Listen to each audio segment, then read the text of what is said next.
Welcome to Tokyosaurus. So what's up in Japan? As you all know by now, the first official trailer for Pokemon Switch has finally dropped. I know many of us panicked when they announced Pokemon Quest first on their Twitter account. Many of you probably thought that was the actual Pokemon Switch game they were hyping up this entire time. But thankfully, that was not the case, and we actually got another Pokemon Switch reveal that looked like what we've been waiting for, which was the rumored Pokemon Let's Go series. But turns out, this Pokemon Let's Go series is also not exactly the core Pokemon mainline series that we've all been waiting for. It looks very much like it and shares many similarities, but it has been confirmed by the official Pokemon Twitter account that there is a third Pokemon Switch title in development that is an all-new core series Pokemon RPG that is slated for the second half of 2019, which probably means November 2019.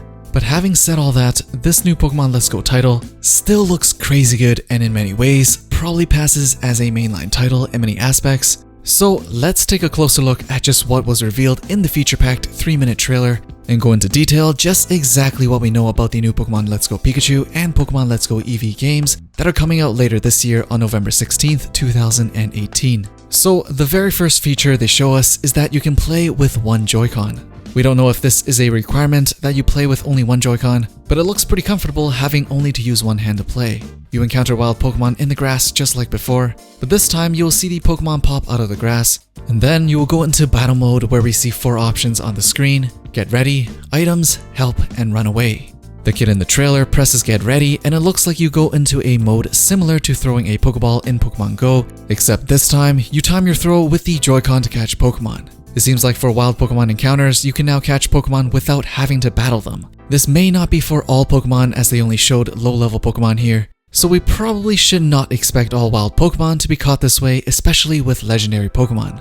Nowhere in the trailer do we ever see a wild Pokemon battle like actually having to lower a Pokemon's HP before catching them, so it seems like the new wild Pokemon battle mechanic has been completely revamped into a Pokemon Go style battle. But that doesn't mean fights are gone, as we obviously see later. This feature is definitely going to be one of the more controversial changes to the Pokemon franchise, and hopefully when we see more of it, or just more of how leveling will work with our party of Pokemon, everything will make more sense. The next feature is playing with friends, or in other words, co-op. This is probably the most exciting feature, at least for me, to come to this next generation Pokemon game. By shaking the second Joy-Con, you can now add a second player to your party, with both of you controlling your own character. We see them moving through town, exploring caves, and even catching Pokemon together, which seems like it gives you a better chance at capturing them as opposed to capturing Pokemon by yourself. So throwing 2 Pokeballs at the same time with your friend will be more advantageous in your Pokemon catching. You can also battle other trainers with your friend.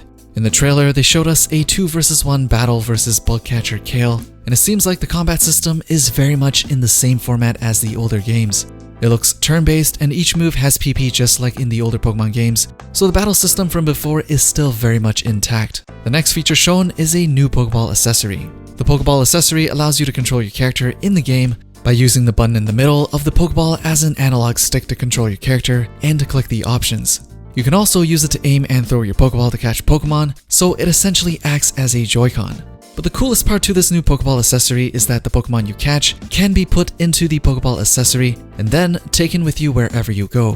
When you save your game, it looks like there's another option to take your Pokemon for a stroll, and when you take a certain Pokemon for a stroll, it will transfer into your Pokeball, and you can actually hear the sound of your Pokemon from the Pokeball. So when you shake it, you can hear the voice of your Pokemon. When you move the Pokeball around in a specific motion, you can hear different reactions from your Pokemon. We don't know how this will affect your Pokemon in the game, but if I were to guess, I think bringing your Pokemon out will help them level up, similar to the way walking your Pokemon in Pokemon Go gives them EXP.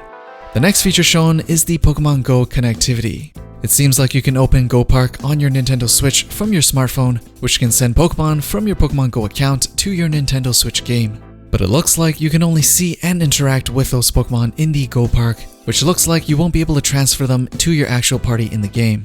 You can also send a present from your Pokemon Switch game to your Pokemon Go account, but for now, they didn't reveal the exact kind of presents you will be getting. I'm guessing they would be items and such you can get from visiting Pokemon centers in Pokemon Go. The next feature is a huge feature in my books. Now you can mount Pokemon and travel on them, but this time they look way better than before, and as you can see, an Onix is in its full size when you're riding on him, and you can even mount a flying Pokemon like Charizard. But not only that, it looks like you can always have Pokemon following you around, just like in Pokemon Yellow when you're exploring, And even better, you can dress up your Pokemon in different clothes that will stay on even in Pokemon battles. I'm not sure if this is limited to Pikachu and Eevee, although I'm pretty sure it is, else that would be a lot of clothes they need to design to fit every single Pokemon in the game. The Pokemon animation looks way better, especially in battle. The effects are way more intricate than before and it looks and feels like a console Pokemon game. Team Rocket is back, Mewtwo is back, and so if it wasn't obvious from the beginning, this adventure will indeed take place in Kanto, the original Pokemon region from Red and Blue. At the very end of the trailer, we see them opening a present in Pokemon Go, and underneath that, it says you'll meet a special Pokemon.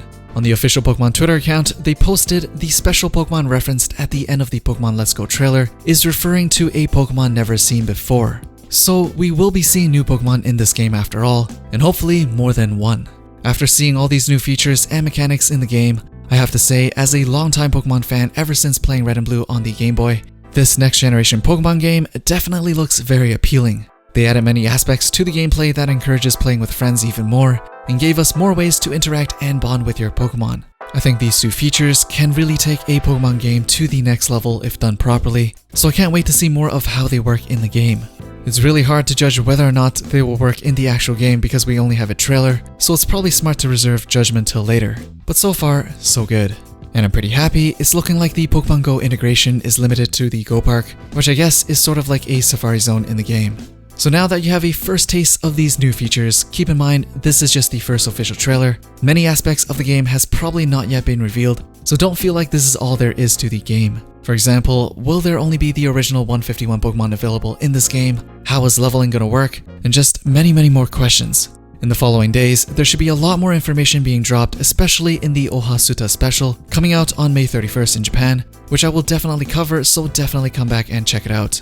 Anyways, I'm really curious as to what you guys think of the new Pokemon Let's Go games. I'm just a little bit surprised that the rumors were almost all correct this time, so that was pretty awesome to watch unfold day by day. But as usual, let me know what you guys think down in the comments below. Don't forget to thumbs up the video and hit the bell for notifications if you want to be updated with the latest that's going on in Japan, and I'll see you guys in the next one.